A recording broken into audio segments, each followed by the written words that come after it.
Joseph Michael Tenywa, your Pro-African Sage. I want to welcome you to my YouTube channel, Joseph Pro-Africa. It's a channel where you will get the most interesting information relating to Africa and how we can unlock the potential of Africa, looking at our political system, looking at our economic system, looking at all the issues that affect Africa in our day-to-day living, especially at this time when we are experiencing almost a global economic crisis where almost every country is weeping under the weight of a heavy economic burden. And therefore, we want to continue with our deliberations and see how we can nourish this heart of Africa, that all the young people can have this special attachment to Africa. And therefore, I want to welcome you to Joseph Pro-Africa YouTube channel. I invite you to subscribe, like, comment, share.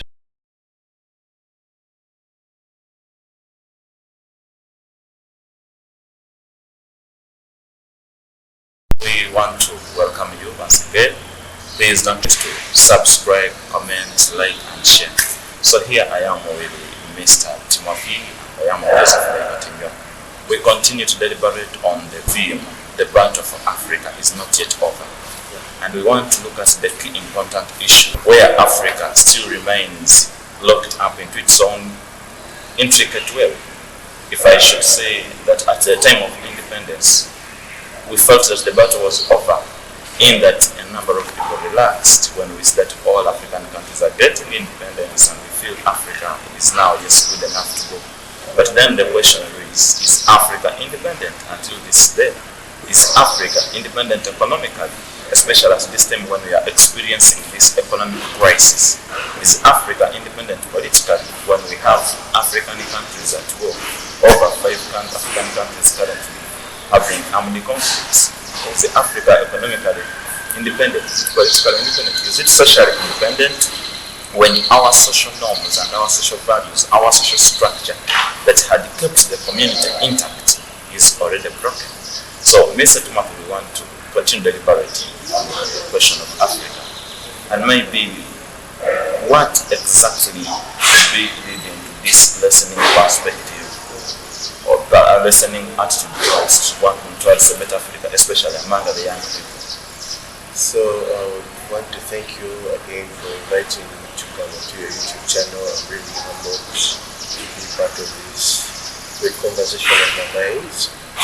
But I would strongly support your argument in stating that yes, we have received independence, and we find out that the last African country to receive independence was South Africa in the 90s. We don't be specific on the current year, but it was the 90s. And most of the African countries became independent. We had sprouting leadership, but besides our colonizers leaving, we found out that there are some certain aspects where we are not independent. Though Africa has tried to be independent economically, politically, and socially, we find out that our former colonial masters are always key in making the decisions that are crucial in the development for Africa. There is a statement, I remember that European Union Foreign Policy Chief Joseph Borrell said that EU is African. They actually were saying that EU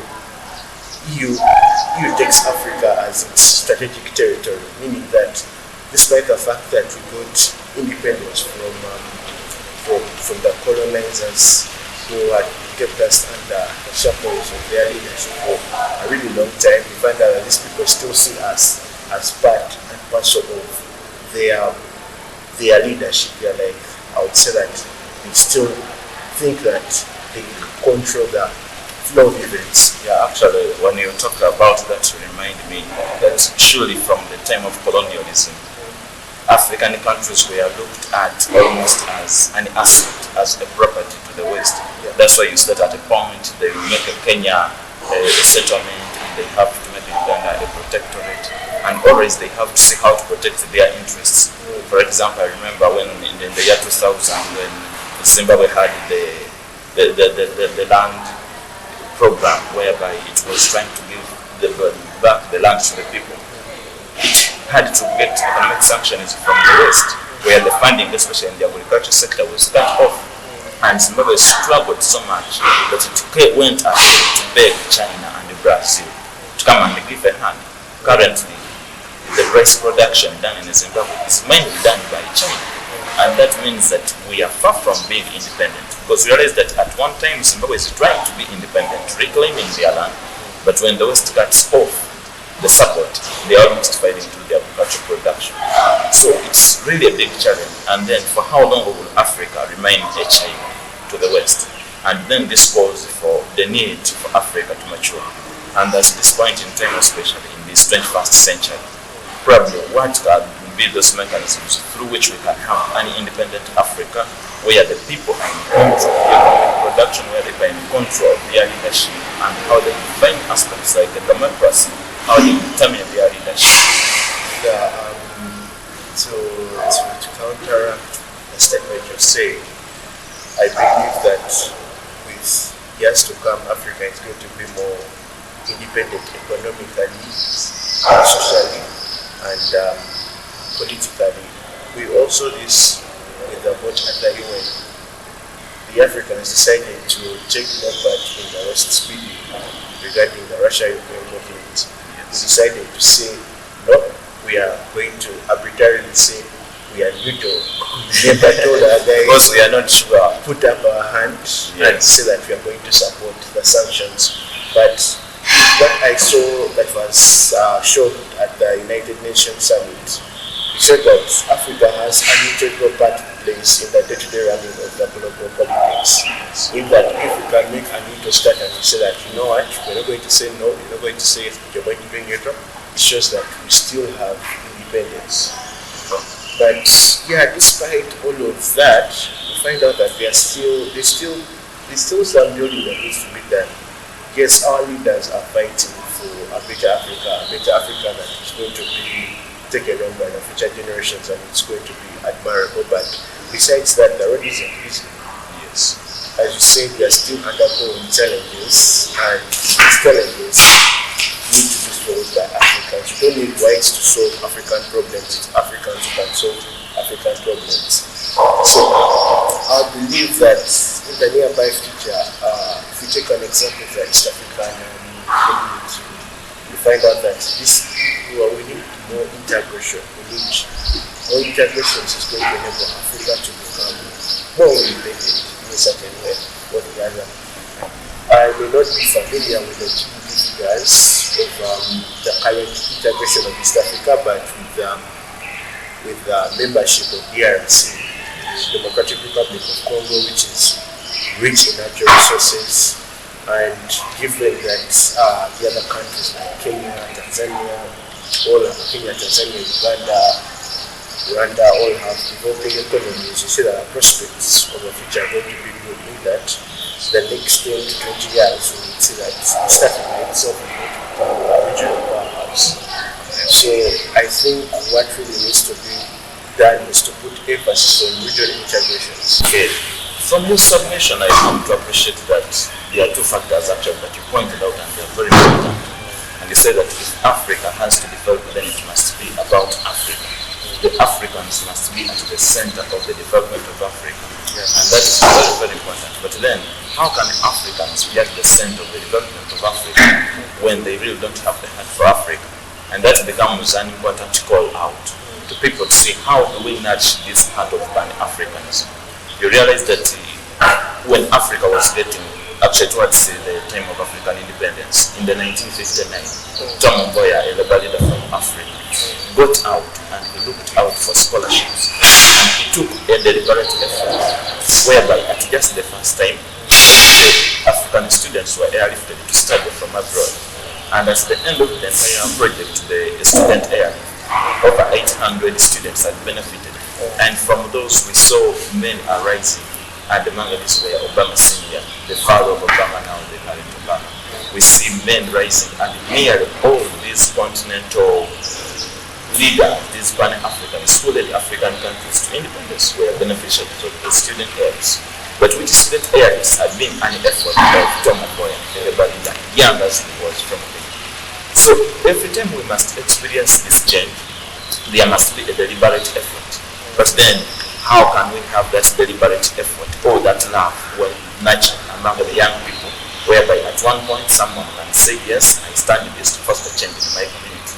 And I think that remains very, very important. And I made a wake-up call to all the African young people that there is something you can wake up one day and do like a Tom boy and leave a legacy. There is something you can wake up one day and stand for and say, yes, I can stand for the independence of Africa. Because we realize that we are having a kind of a pseudo independence, and when we look at factors like the East African community, it becomes very, very important. But then, at the end of the day, even when we have the unions like the East African community, the African Union, and the Commission, but we don't have that will to work for the community, then at the end of the day, it becomes less important.